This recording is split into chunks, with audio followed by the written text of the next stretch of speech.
si jih ti srečal v svojem življenju pri pogovarjanju z ljudmi? No? Tega pač nekih napak za blot je kar precej. Ne? Predvsem zato, ker kak naš deluje, ne? Nismo navajeni tega. Pač prvo smo se čisto na začetku dotaknili tega obrestno-obrestnega računa. Ne? Pač to ne dojame v realnem času. Dojame pač na papirju, ko pač pokažeš graf, ne? Ampak ko si pa nekje na eni točki tukaj vmes, ko ti iz dneva v dan nobeno pač teh 10% na leto popolnoma nič ne pomeni, ne, iz dneva v dan ali pa iz meseca v mesec, je pa pač to, da narediš napako in pač se ne držiš tistega nekega plana. Ne. Tada to je definitivno pač izvor vseh ostalih napak. Ne. Ta naša psihologija, pač enostavno kak deluje. Ne. Kar velikrat vidim je to, da so investitorji preveč, pač retail investitorji preveč muhe enodnevnice in skačajo za naložbami, ki se trenutno pišejo o njih v medijih. Ne. Pač super primer je spet bil pač Bitcoin 2017, ne. Ko pač so me vsi začeli klicati in spraševati, pač kaj je zdaj z Bitcoinom in pač ok, super, ne, lahko imaš neko malenkost, ampak vsi so binarno razmišljali spet, ne. Pač cena je šla takrat do, ne vem, koliko je bila cena, ampak glavno eksponentna. 19 ur, ja.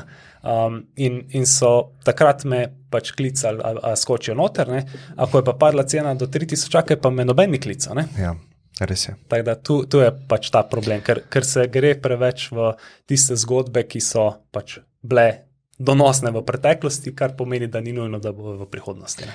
Ja, to bi tudi jaz rekel na splošno v življenju, ne? Če nimaš strategije, to sem zdaj slišal, ne? Nimaš strategije, boš konstantno spreminjal to svojo mini strategijo, ne? Nimaš globalne strategije, ne? In potem, kaj se ti zgodi v življenju, recimo lep primer je prehrana, ne? Če ti nimaš globalne strategije, jaz jem zdravo, ali pa to jem, to ne jem, ali pa to jem tokrat, če ti tega nimaš, boš v svojih trenutkih slabosti, tem govoriva, ne, naredil slabo odločitev. Ne? In to se vidi pri investiranju sploh, ne, ker trenutek slabosti je lahko, kot si rekel, Bitcoin raste ful in imaš čustven ta FOMO občutek, ne, da boš zamudil neki, ker nimaš strategije, se takrat spomniš, kaj boš naredil. Pol imaš Bitcoin, zraste za 30%, pa imaš spet, a bom zdaj prodal, ker itak bo padel, in potem delaš te kratke odločitve in tam jaz vidim, da se največ napak zgodi. Ne? Ni pa te mirnosti v življenju, ne? Se pravi, držim se strategijo, ki jo imam in sem miren. Ne? Ja, in to definitivno še dodatno pol vplivajo mediji, ne? Ko pač pišejo o določenih naložbah in če bi takrat investirali 1 leto nazaj v Bitcoin, bi zdaj imeli tok pa tok. Ne? In ja, pač tako praviš, če nimaš predhodno neke filozofije, razmišljanja o naložbah in neke strategije, ne, boš poskočil na take stvari. Medtem ko pač nekdo, ki ima se pa to, kaj zdaj govorimo, strategija, načrt, to sploh ne rabi biti nekaj kompleksnega, nekaj zapisanega. Sam pač, da imaš nek framework razmišljanja, ok, vsak mesec bom na stranci dal en delež, ta delež mora biti smiselno razpršen, zato da na dolgi rok dosežem neke dobre donose. Ne? Če mlajši kot si, pač bolj greš v naložbe, ki imajo večji potencial, starejši kot si, pač bolj varne naložbe imaš noter. In to je to osnova. Ne? In zdaj, kako pa ti to implementiraš in kakve so taktike in pač execution tega, ne? Je pa pol v bistvu umetnost, ne? Ker lahko pač milijardo. Lahko zakompliciraš, lahko narediš vrhunski sistem, lahko pač narediš določene napake pri implementaciji. Definitivno pa se treba izogibati, pač, če si v tej vlogi, ko hočeš nekaj varčevati in pač narediti nek dolgoročni donos, da se pa izogibaš neke vrste trgovanja in špekulacij. Sprej to pa pol pomeni, da greš na neke forex trge, sploh trgovanje z vzvodom. Nekaj časa so bile popularne binarne opcije, ne, in so zdaj, hvala Bogu, pač prepovedane za retail, ne, ker je bilo to še 30-krat hujško pa kazino. Pač pri kazinoju vsaj imaš tistih 49% verjetnosti, da ti pač kaj uspe, na dolgi rok se vemo, da je to še vedno nič. Ne. Tam si imel pa pač dobesedno 0% verjetnosti, da ti po nekem mesecu ali pa parih, da ti kaj uspe. Ne. Tako da pač tu je pol treba zelo paziti, da se pač držiš nekih osnov, če se hočeš pa iti profesionalno tega, pa je ogromno teh možnosti, ne? Od terminskih pogodb do opcij. Ne? In tudi recimo zanimiv, ko si omenil Robinhood, ne? Robinhood je za zelo poenostavilo investiranje v opcije.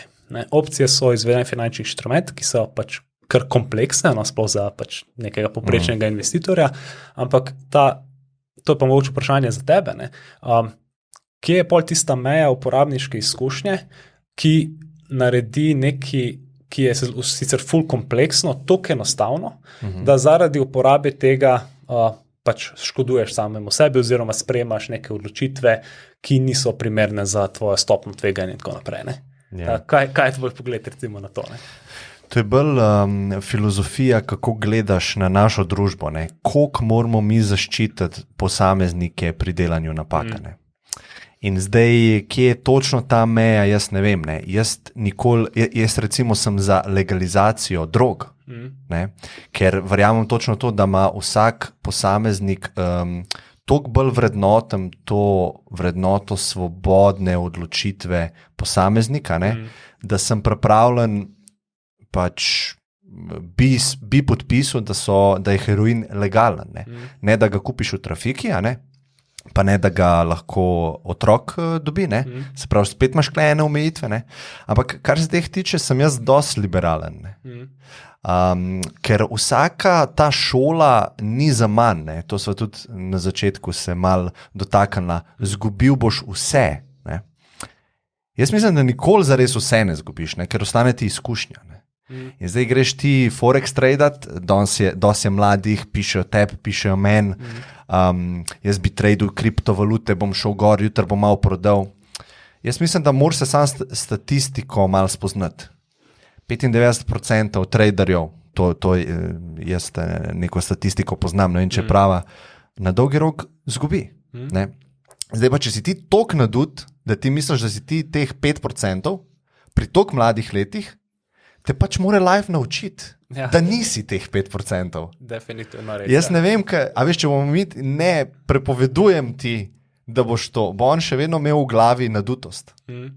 Nadutost lahko rešiš samo, da mu pustiš, da naredi napako. To je definitivno jaz mislim, da bi se mogli vse pač pustiti.